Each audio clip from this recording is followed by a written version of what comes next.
सावन सोमवार की कथा। हिंदू पंचांग के सभी महीनों का अपना विशेष महत्व है, जिनमें से एक है सावन का महीना। सावन का महीना भगवान शिव को अति प्रिय है। कहते हैं जो भी मनुष्य सावन के सोमवार व्रत रखकर भगवान शिव की उपासना करता है, भगवान शिव उसकी हर इच्छा पूरी करते हैं। यही वजह है कि सावन के महीने में शिव भक्त ज्योतिर्लिंगों के दर्शन करने जाते हैं। सावन के सोमवार व्रत शीघ्र फलदायी है। सुहागिन स्त्रियों को सौभाग्य प्राप्ति, कुमारी कन्याओं को उचित वर तथा जो स्त्रियां निसंतान हैं, उन्हें संतान प्राप्ति के लिए सावन के सोमवार व्रत श्रेष्ठ माने गए हैं। मन वांछित फल देने वाले सावन के सोमवार व्रत की एक प्रचलित कथा के अनुसार सोहनलाल नाम का एक साहूकार था, जो भगवान शिव का अनन्य भक्त था। उसके पास धन धान्य किसी भी चीज की कोई कमी नहीं थी, लेकिन उसकी कोई संतान नहीं थी और वो इसी कामना को लेकर रोज शिव मंदिर में पूजा और प्रार्थना करता था। हे भोले भंडारी, मुझे कब संतान का सुख प्राप्त होगा? क्या मैं अपनी संतान का सुख भोगे बिना ही इस दुनिया से चला जाऊंगा? आप तो सबकी मनोकामनाएं पूरी करते हो, मेरी विनती भी सुन लो भगवान।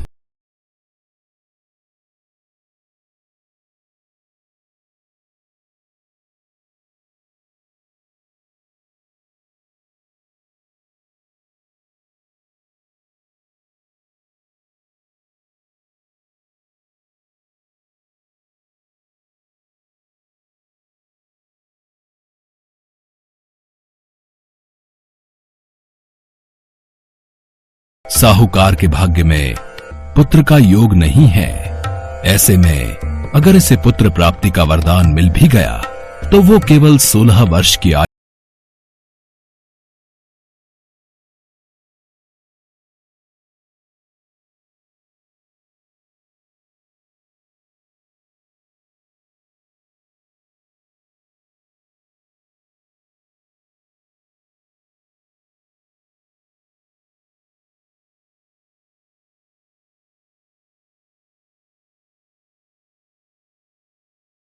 देता हूं।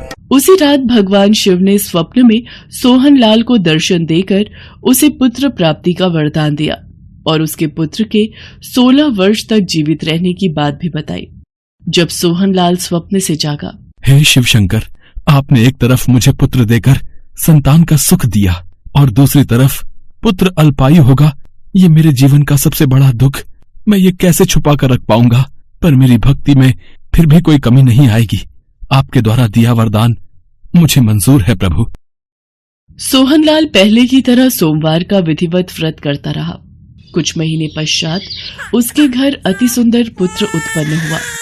पुत्र के जन्म से सोहनलाल के घर में खुशियां आ गई। बहुत धूमधाम से पुत्र जन्म का समारोह मनाया गया। पुत्र का नाम शिवाय रखा गया। धीरे धीरे शिवाय 12 वर्ष का हुआ तो सोहनलाल को भगवान शिव की कही बात याद आने लगी। उसने अपने साले महेश को बुलाया और बोला, महेश, तुम शिवाय को काशी नगरी विद्या प्राप्ति के लिए ले जाओ और रास्ते में इसके हाथों से ब्राह्मणों को भोजन और दान दक्षिणा कराते हुए जाना। ठीक है जीजा जी, मैं कल प्रातः ही शिवाय के साथ काशी के लिए प्रस्थान करता हूँ। आप शिवाय को मुझसे दूर क्यों भेज रहे हो जी? भाग्यवान, हमारे पुत्र के लिए यही उचित है। सोहनलाल ने पत्नी को किसी तरह समझा बुझा दिया। अगले दिन महेश शिवाय को लेकर यात्रा पर निकल पड़ा। लंबी यात्रा के बाद शिवाय और महेश एक नगर में पहुंचे। उस नगर के राजा की कन्या के विवाह की खुशी में पूरे नगर को सजाया गया था। निश्चित समय पर बारात आ गई, लेकिन वर का पिता अपने बेटे के एक आंख से काने होने के कारण बहुत चिंतित था। उसे इस बात का भय सता रहा था कि राजा को इस बात का पता चलने पर कहीं वो विवाह से इनकार न कर दे, इससे उसकी बदनामी होगी। उसकी नजर शिवाय पर गई। ये लड़का मेरे पुत्र की उम्र का है और इस नगरी में नया है, कोई इसे नहीं जानता। क्यों ना इस लड़के को दूल्हा बनाकर राजकुमारी से विवाह करा दूं। विवाह के बाद इसको धन देकर विदा कर दूंगा और राजकुमारी को अपने नगर में ले जाऊंगा। वर के पिता ने इसी संबंध में शिवाय और महेश से बात की। महेश ने धन मिलने के लालच में वर के पिता की बात स्वीकार कर ली और शिवाय को दूल्हे के वस्त्र पहनाकर राजकुमारी से विवाह करा दिया। राजा ने बहुत सा धन देकर राजकुमारी को विदा किया। शिवाय राजकुमारी से सच नहीं छिपा सका और उसने जाते हुए राजकुमारी की चुनरी पर लिख दिया, राजकुमारी, तुम्हारा विवाह तो मेरे साथ हुआ था। मैं तो वाराणसी में शिक्षा प्राप्त करने जा रहा हूँ। अब तुम्हें जिस नवयुवक की पत्नी बनना पड़ेगा वो कान्हा है। राजकुमारी देखती है कि जिस लड़के से उनका विवाह हुआ था उसकी जगह सचमुच एक कान्हा राजकुमार खड़ा है। पिताजी महाराज, मैं इस लड़के के साथ विदा होकर नहीं जाऊंगी। मेरा विवाह तो किसी और के साथ हुआ है जो अपनी विद्या पूरी करने वाराणसी गए हैं। राजा ने सब बातें जानकर राजकुमारी को महल में रख लिया। उधर शिवाय अपने मामा महेश के साथ वाराणसी पहुंच गया। शिवाय ने गुरुकुल में पढ़ना शुरू कर दिया। धीरे धीरे वक्त बीता। शिवाय 16 वर्ष का हो चुका था।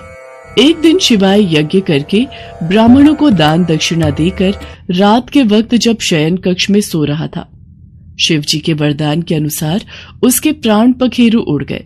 अगली सुबह जब महेश कमरे में आया, आज शिवाय सोकर नहीं उठा? रोजाना तो जल्दी उठ जाता है। शिवाय बेटा उठ। अरे तू उठ क्यों नहीं रहा? नहीं शिवाय, तू ऐसे कैसे इस दुनिया से चला गया? मैं जीजा जी को क्या जवाब दूंगा? शिवाय मेरे भांजे, उठ। प्रभु, ये कौन इतना विलाप कर रहा है? कौन भक्त इतना दुखी है? प्राणनाथ, मुझसे इसके रोने के स्वर सहन नहीं हो रहे। आप इस व्यक्ति के कष्ट अवश्य दूर करें। देवी पार्वती, ये उसी साहूकार का पुत्र है। इसकी आयु 16 वर्ष थी। अब इसकी आयु पूरी हो चुकी है। स्वामी, आप इसे जीवित करें, नहीं तो इसके माता पिता पुत्र की मृत्यु के कारण रो रोकर अपने प्राणों का त्याग कर देंगे। आपके परम भक्त साहूकार को उसकी वर्षों की सोमवार की पूजा का आप ये फल देंगे? नहीं प्रभु, इस बालक को जीवन दान दीजिए। अपनी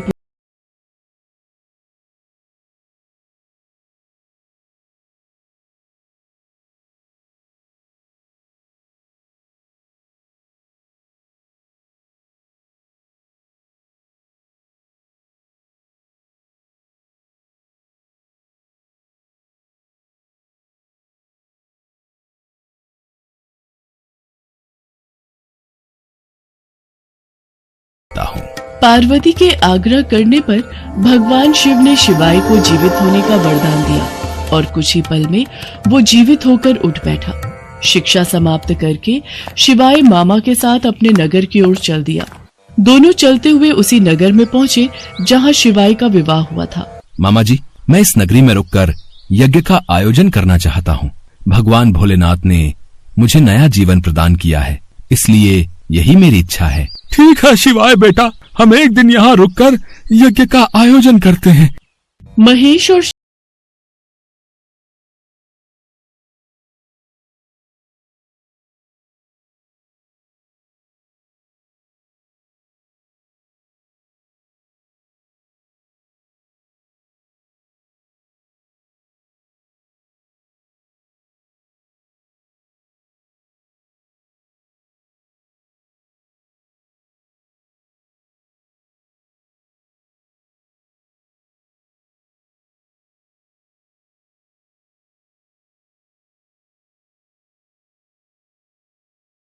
उसी रात सोहनलाल के स्वप्न में भगवान शंकर ने दर्शन दिए।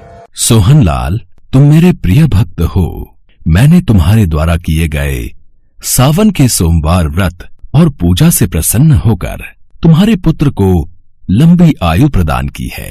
तुम्हारी पूजा और भक्ति से मैं बहुत प्रसन्न हूँ। मेरा आशीर्वाद सदैव तुम्हारे परिवार पर बना रहेगा। ये कहकर भगवान शंकर अंतर्ध्यान हो गए। भगवान शंकर की भक्ति करते हुए सोहनलाल को मोक्ष प्राप्त हुआ। इसी प्रकार जो कोई भी सावन सोमवार का व्रत धारण करता है अथवा इस कथा को पढ़ता या सुनता है, उसके दुख दूर होकर उसकी समस्त मनोकामनाएं पूर्ण होती हैं। इससे लोक में नाना प्रकार के सुख भोग कर अंत में वो मनुष्य शिव लोक को प्राप्त होता है।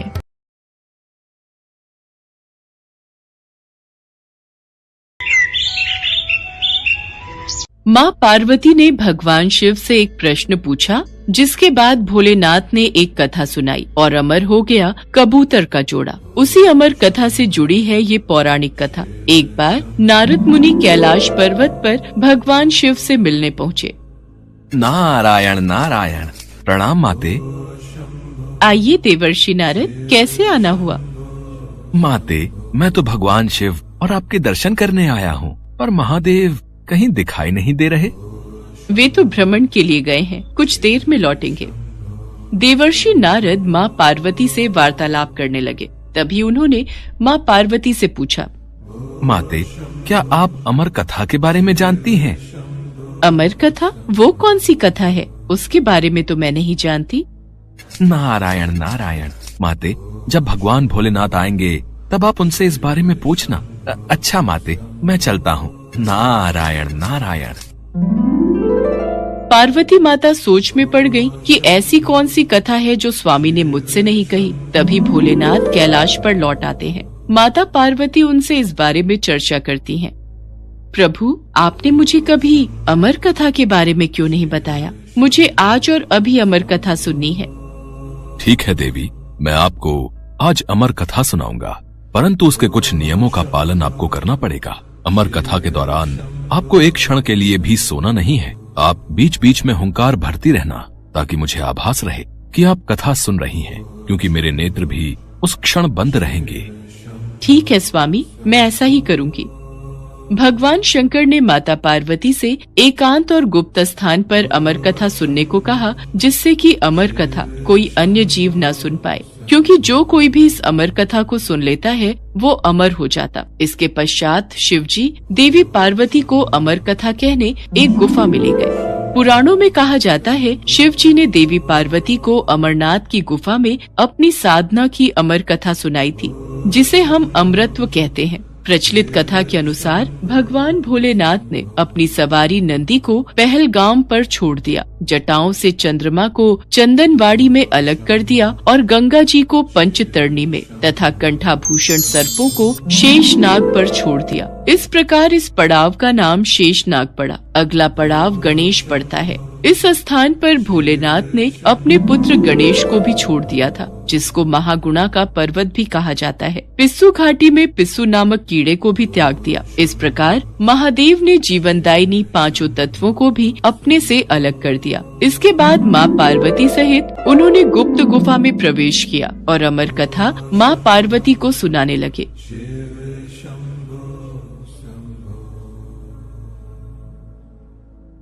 पर कथा सुनते सुनते देवी पार्वती को नींद आ गई और वो सो गईं, जिसका शिवजी को पता नहीं चला। भगवान शिव अमर होने की कथा सुनाते रहे। उस समय 2 सफेद कबूतर शिवजी से कथा सुन रहे थे और बीच बीच में गूं गूं की आवाज निकाल रहे थे। शिवजी को लगा कि माता पार्वती कथा सुन रही हैं और बीच बीच में हुंकार भर रही हैं। इस तरह दोनों कबूतरों ने अमर होने की पूरी कथा सुन ली थी। कथा समाप्त होने पर शिव जी का ध्यान देवी पार्वती की ओर गया, जो सो रही थी। अरे, देवी पार्वती तो गहरी निद्रा में है, तो फिर ये हुंकार कौन भर रहा था? अचानक महादेव की दृष्टि अमर कथा को सुनते उन कबूतरों पर पड़ी, तो वे क्रोधित हो गए और उन्हें मारने के लिए आगे बढ़े। मेरे क्रोध से तुम दोनों को कोई नहीं बचा सकता। तुम्हें इसका दंड अवश्य मिलेगा। हे प्रभु, हमें क्षमा कीजिए। हमने अनजाने में ही भूल की, पर हमने आपसे अमर होने की कथा सुनी है। यदि आप हमें मार देंगे तो अमर होने की ये कथा झूठी हो जाएगी। इस पर भगवान शिव का क्रोध शांत हो गया। प्रभु, इन दोनों का इसमें कोई दोष नहीं। मैं गहरी निद्रा में सो गई थी। मैंने आपके आदेश का पालन नहीं किया, इसलिए इन दोनों को क्षमा कर दीजिए। भगवान शिव जानते थे कि अनजाने ही सही पर कबूतरों ने अमर कथा को सुन लिया था, इसलिए वे दोनों अमर हो चुके हैं। इस पर महादेव ने कबूतरों को जीवित छोड़ दिया। भगवान शिव के आशीर्वाद से वो कबूतर का जोड़ा अजर अमर हो गया। कहते हैं आज भी इन दोनों कबूतरों का दर्शन भक्तों को इस गुफा में प्राप्त होता है और तब से ये गुफा अमर कथा की साक्षी हो गई व इसका नाम अमरनाथ गुफा के नाम से प्रसिद्ध हो गया।